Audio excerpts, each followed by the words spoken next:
और कोरोना पर यूपी सरकार का बयान। यूपी में कोरोना के नए केस आए हैं सामने। एसीएस ने यह बयान दिया है 24 घंटे में कोरोना से ठीक भी हो चुके हैं लोग। तो एसीएस सूचना नवनीत सहगल ने यह बयान दिया है और साथ ही साथ एसीएस सूचना स्वास्थ्य अमित मोहन प्रसाद भी यह बयान देते हुए नजर आ रहे हैं। यूपी सरकार का यह बड़ा बयान कोरोना पर। यूपी में कोरोना के एक्टिव केस में कमी देखी गई है।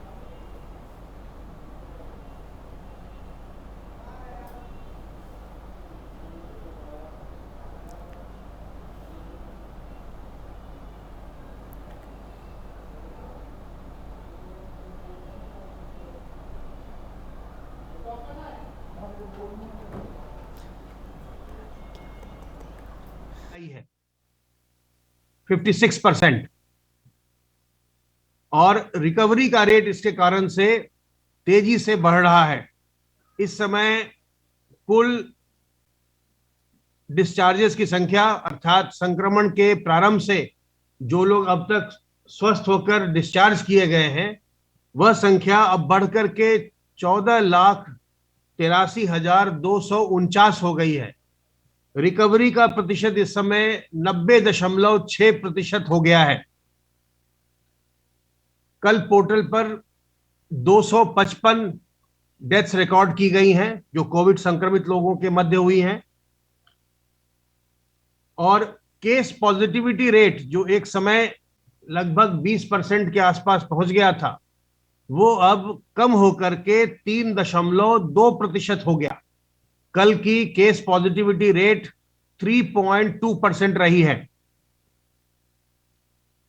कल प्रदेश में 2,79,581 सैंपल्स की जांच की गई और इस प्रकार आज उत्तर प्रदेश 4.5 करोड़ से अधिक टेस्ट करने वाला पहला राज्य बन गया है। अब तक कुल मिलाकर प्रदेश में 4,52,31,090 टेस्ट किए जा चुके हैं और हमारे जो नए संक्रमण हैं उनकी संख्या भले ही कम हो रही हो लेकिन टेस्टिंग को हम लगातार बढ़ा रहे हैं और इसे हम लगातार 2.5 लाख के ऊपर रख रहे हैं। आज जैसा आपने देखा 2.25 लाख से ज्यादा टेस्ट संपन्न किए गए और इनमें 8,737 नए केसेस रिपोर्ट हुए। जो कुल हमारे एक्टिव केस है 1,36,342, इनमें से 99,891 लोग होम आइसोलेशन में हैं और जो लोग भी होम आइसोलेशन में हैं उन्हें हमारी टीमें दवा का किट, मेडिसिन किट, दवा का पैकेट घर पर ही उपलब्ध करवा रही हैं। उनको उनका विजिट किया जा रहा है, उनसे इंटीग्रेटेड कोविड कमांड सेंटर के द्वारा निरंतर हालचाल पूछा जा रहा है। इसके अतिरिक्त सभी मंडलों के लिए निगरानी समितियों के माध्यम से जो लोग भी लक्षण युक्त हैं किंतु उनकी टेस्टिंग भले ही न भी हुई हो उन सबों को दवा देने के लिए ग्रामीण क्षेत्र में भी और शहरी क्षेत्र में भी निरंतर पैकेट्स भेजे जा रहे हैं और उन्हें निगरानी समिति के माध्यम से, चाहे वो ग्राम निगरानी समिति हो या मोहल्ला निगरानी समिति हो, उनके माध्यम से उन्हें दवाइयां उपलब्ध करवाई जा रही हैं और यह कार्य माननीय मुख्यमंत्री जी के निर्देशानुसार अभी निरंतर चलता रहेगा। यह ग्रामीण क्षेत्रों में संक्रमण को रोकने की एक बहुत ही महत्वपूर्ण रणनीति है। उस रणनीति का हिस्सा है जिसके अंतर्गत हाउस टू हाउस सर्वेलेंस किया गया। हमारी आशा वर्कर्स और आंगनवाड़ी वर्कर्स ने घर घर जाके लोगों का हालचाल पूछा। जो भी लक्षण युक्त पाए गए उन्हें दवाइयां उपलब्ध करवाई गई और बाद में हमारी टेस्टिंग टीम्स ने गांव-गांव जाकर के वो टेस्टिंग का कार्य निरंतर कर रहे हैं।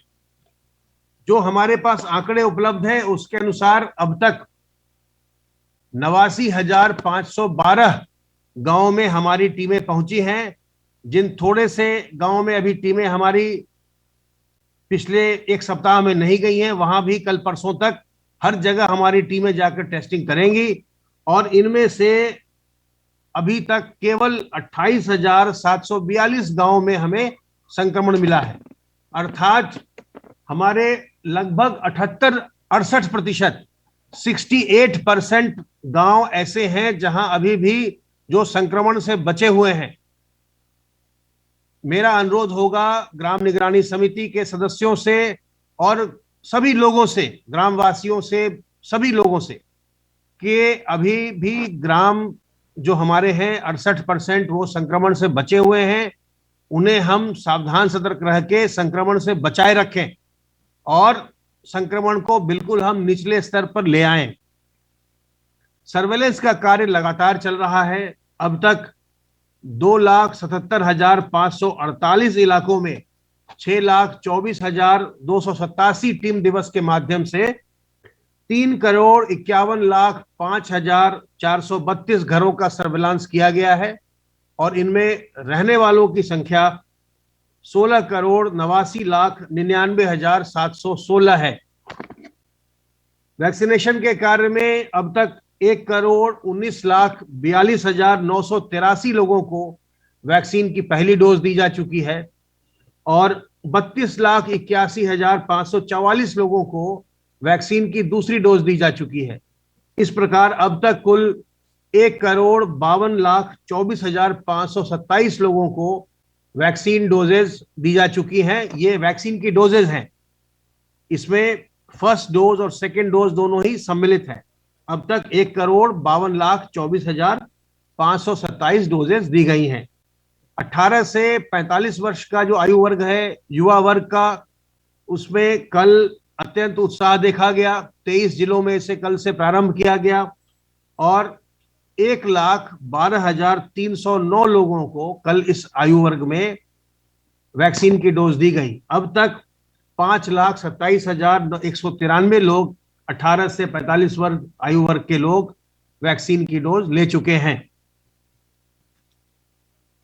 निरंतर ये प्रयास हो रहा है कि संक्रमण को निचले स्तर पर लाया जाए और आप देख रहे हैं कि निरंतर 30 अप्रैल को जब हमारे एक्टिव केसेस सबसे ज्यादा थे, उसके बाद से पिछले 18 दिनों से लगातार उत्तर प्रदेश में संक्रमण कम हो रहा है, एक्टिव केसेस की संख्या कम हो रही है और पॉजिटिविटी रेट भी कम हो गई है, 3.2% पर आ गई है।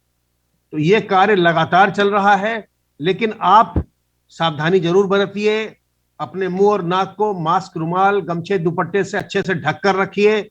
जब भी आप बाहर निकलें, अपने हाथ को साबुन पानी से साफ कीजिए और लोगों से दूरी बनाकर रखिए। लोगों से 2 गज की दूरी रखें ताकि आप संक्रमित न होने पाए और संक्रमण की श्रृंखला को तोड़ने में अपना सहयोग करिए। अगर हम और आप दोनों मिलकर के संक्रमण को नियंत्रित रखने का प्रयास करेंगे, इसे नीचे लाने का प्रयास करेंगे, तो यह बिल्कुल संभव है और यह हो रहा है। तो सावधान रहिए, सतर्क रहिए। किसी प्रकार की दुविधा हो, हमारे हेल्पलाइन नंबर 1800-180-5145 पर फोन करिए। अगर किसी प्रकार के लक्षण आ रहे हैं, अपने जिले के कोविड कमांड सेंटर को फोन करिए, आपको तत्काल दवाएं उपलब्ध करवाई जाएंगी। दवाओं का सेवन करिए, जो दवाएं आपको दी जा रही हैं उनका सेवन करिए। अपनी मर्जी से कोई दवा न खाइए, हमेशा डॉक्टरों की सलाह लीजिए और बिना डॉक्टरों के सलाह के स्टेरॉयड का सेवन मत करिए। स्टेरॉयड के सेवन से कई बार कई तरह की जटिलताएं होती हैं। तो जो दवाएं आपको निगरानी समिति के द्वारा या स्वास्थ्य विभाग की टीमों के द्वारा दी जा रही हैं, उन दवाओं को लें। अगर और कोई परेशानी हो, तत्काल डॉक्टर से संपर्क करें, हमारे स्वास्थ्य केंद्रों से संपर्क करें और डॉक्टरों की सलाह पर ही कोई भी दवा लें। अपनी मर्जी से या और किसी के कहने से कोई भी दवा न लीजिए। सावधान रहिए, सतर्क रहिए, स्वस्थ रहिए, संक्रमण मुक्त रहिए और प्रसन्न रहिए। धन्यवाद अमित जी। जैसा अपर मुख्य सचिव स्वास्थ्य ने अभी बताया, प्रदेश में पिछले लगभग 2 सप्ताह में दिनांक 30 अप्रैल जब हमारे यहाँ पर सबसे अधिक मामले थे, तब से अब तक लगभग 1,74,000 मामलों की कमी आई है, जो कि कुल मामलों का 56% है। आज जैसा उन्होंने बताया 8,727 नए मामले आए हैं, जो कि सबसे अधिक एक दिन में आए मामले 30 अप्रैल से लगभग 30,000 प्रतिदिन कम है। ये कैसे संभव हो रहा है? ये माननीय मुख्यमंत्री जी के निर्देशन में जो एक अग्रेसिव ट्रेस, टेस्ट और ट्रीट की जो एक नीति अपनाई जा रही है, जो एक एक रणनीति बनाई गई है, उस रणनीति का परिणाम है। उत्तर प्रदेश सरकार लगभग 2 माह से इसमें विभिन्न RRTs के माध्यम से प्रयासरत थी, परंतु लगभग पिछले काफी समय से हमारे शहरी क्षेत्रों में और ग्रामीण क्षेत्रों में एक समितियों के माध्यम से रूटीन में ये प्रक्रिया चल रही थी, जिसको कि 5 मई से माननीय मुख्यमंत्री जी ने इसे ग्रामीण क्षेत्र में लागू किया, जहां पर की निगरानी समितियां बनाई गई। निगरानी समितियों के माध्यम से दवा का वितरण, सबसे पहले चिन्हीकरण, सबसे जो पहले ट्रेस का जो है वो चिन्हीकरण निगरानी समितियों ने, जो कि शहरी क्षेत्र में पूर्व से काम कर रहे थे, पार्षद और हमारे सिविल डिफेंस और ये सब जितने हमारे NGOs के सहायता से इनके द्वारा ये किया जा रहा था कि ट्रेस किया जा रहा था। दिनांक 5 मई से माननीय मुख्यमंत्री जी ने इसको ग्रामीण क्षेत्रों में भी एक अभियान के तौर पर, एक पूरा वृहत अभियान के तौर पर उन्होंने शुरू किया और 97,000 जो हमारे राजस्व गांव हैं सबके लिए एक निगरानी समिति बनाई गई, जिसमें आशा, ANM, ये सारे जो स्वास्थ्य के कर्मचारी हैं इनको शामिल किया गया है।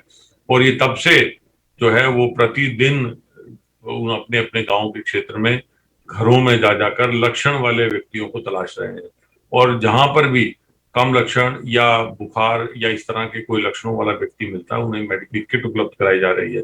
और साथ साथ जहां लक्षण वाले लोग मिलते हैं उनको RRTs के माध्यम से उनका रैपिड एंटीजन टेस्ट कराया जा रहा है।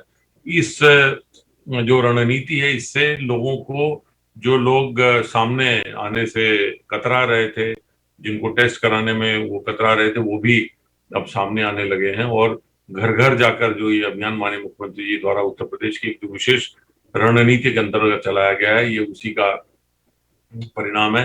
क्योंकि टेस्ट जो है वो लगातार बढ़ रहे हैं। आज भी लगभग 2,79,000 2,79,000 टेस्ट आज हुए हैं, जो कि पिछले कई दिनों में सबसे ज्यादा है। और हम पिछले लगभग 15 दिन 17 दिन से प्रतिदिन 2.5 लाख के आसपास टेस्ट हो रहे हैं, और टेस्ट की संख्या प्रतिदिन बढ़ाई जा रही है। माननीय मुख्यमंत्री जी ने पूरी टेस्ट करने की जो क्षमता है, जो RT-PCR टेस्ट करने की प्रदेश की क्षमता है, उसको भी जो है वो दुगना करने का प्रयास किया जा रहा है। लगभग जो पहले हमारे पास क्षमता 1 लाख कैपेसिटी 1 लाख की थी, उसे 1.5 लाख प्रतिदिन तक किया गया, जो RT-PCR का है। इसके अलावा जो एंटीजन टेस्ट है वो भी अधिक से अधिक कराकर, ताकि ज्यादा से ज्यादा लोगों का टेस्ट हो सके और चिन्हीकरण हो सके जो भी इस संक्रमण से प्रभावित हो रहे हैं। इसके साथ साथ जो एक अभिनव प्रयोग किया जा रहा है कोरोना जो आंशिक कर्फ्यू का, कोरोना आंशिक कर्फ्यू का माननीय मुख्यमंत्री जी का ही उनका एक रणनीति का परिणाम है कि ये जान भी रहे, जहान भी रहे, जीविका भी बचे और जीवन भी बचे। जिसमें कि कोरोना आंशिक कर्फ्यू में मूवमेंट, लोगों का जो मूवमेंट है, जो उनका आना जाना है, उसको सीमित किया गया है, ताकि बहुत लोग जो हैं आप बाहर ना निकले, इकट्ठे ना हो, मिले नहीं, जिससे कि ये जो संक्रमण है वो न फैले। और इसी का परिणाम है जो एक पूरी रणनीति है, जो ट्रेस करने की, टेस्ट करने की और फिर ट्रीट करने की, और उसके साथ साथ जो आंशिक कोरोना कर्फ्यू की, ये जो एक रणनीति है, इस रणनीति का जो है परिणाम है। और इस रणनीति में जो टीकाकरण है, जो प्रदेश सरकार पूरे हमारे अपने सभी नागरिकों को मुफ्त टीकाकरण कराने का जो अभियान प्रदेश सरकार द्वारा चलाया गया है, जिसमें कि 45 साल से अधिक वालों को टीकाकरण भारत सरकार द्वारा कराया जा रहा है, और 18 से 44 साल वाला टीकाकरण प्रदेश सरकार द्वारा सबको निःशुल्क किया जा रहा है। लगभग 1.5 करोड़ लोगों को डोजेस जो है वो दी जा चुकी हैं, और 1.5 करोड़ डोजेस का टीकाकरण की है। लगभग 4.5 करोड़ जो है वो टेस्ट हुए हैं, और लगभग 17 करोड़ जो है लोगों तक हमारी जो स्वास्थ्य विभाग की टीमें हैं वो पहुंची हैं, उनसे जाके उनका हालचाल लिया है, उनका जो उनके संक्रमण के बारे में उनसे जानकारी ली है, और लगभग 3.5 लाख से अधिक लोगों को मेडिकल जो किट है दवाओं की वो बांटी गई है, और प्रतिदिन जो है वो 2.5 लाख से ज्यादा टेस्ट किए जा रहे हैं। ये सारी जो एक समग्र एक रणनीति है, इसका परिणाम अब सामने आने लगा है। जैसा कि शुरू में मैंने बताया, और अब सचिव स्वास्थ्य ने भी बताया कि मामलों में लगभग 56% जो हमारे अधिकतम थे, उनसे लगभग 56% की कमी यहाँ आने लगी है। माननीय मुख्यमंत्री जी ने आज टीम 9 की समीक्षा की थी और टीम 9 की समीक्षा में ये जो सबसे पहले जो मैं आपको बता रहा हूँ रणनीति जिस पे काम हुआ है, अब इसको ये भी मैं आपको बताना चाहूंगा कि प्रदेश में निरंतर जो है वो ऑक्सीजन युक्त और आईसीयू बेड की संख्या में बढ़ोतरी की जा रही है। वो आज भी लगभग 118 जो है बेड वो मेडिकल कॉलेजेस में और लगभग 95 बेड जो स्वास्थ्य विभाग के अस्पतालों में आज ये सृजित हुए हैं। प्रतिदिन ये इनकी सृजन की कार्रवाई की जा रही है। माननीय मुख्यमंत्री जी ने ये भी निर्देशित किया है आज कि जो तीसरी लहर जिसके बारे में वैज्ञानिक लोग चर्चा कर रहे हैं, विशेषज्ञ लोग चर्चा कर रहे हैं, उसमें जो उनका जो विशेषज्ञों का मानना है कि वो हो सकता है कि वो बच्चों को प्रभावित करे, तो ऐसे में हर जिला अस्पताल में, हर सीएचसी में, हर मेडिकल कॉलेज में समुचित मात्रा में, जैसे मेडिकल कॉलेज में 100, जिला अस्पताल में 25 से 30 और 20-20 बेड कॉमन जो कम्युनिटी हेल्थ सेंटर है हमारे सीएचसी हैं वहां पर ऑक्सीजन युक्त बेड बनाने के लिए जो जिला अस्पताल है और जो हमारे मेडिकल कॉलेज हैं उसमें पीकू जो पेडियाट्रिक आईसीयू के वार्ड बनाने के लिए उन्होंने निर्देशित किया है। और ये भी निर्देशित किया है कि बहुत ही अल्प समय में प्रदेश सरकार को ये बनाना है ताकि जल्दी से जल्दी हमारे पास अवस्थापना सुविधाएं उपलब्ध हो जाए। इसके साथ साथ जो हॉस्पिटल्स को ऑक्सीजन की सप्लाई देने की व्यवस्था है उसको भी एक मेजर उसमें एक बहुत बड़ा जो है वो अंतर जो डालने जा रहा है जो पीएसए बेस्ड प्लांट्स है।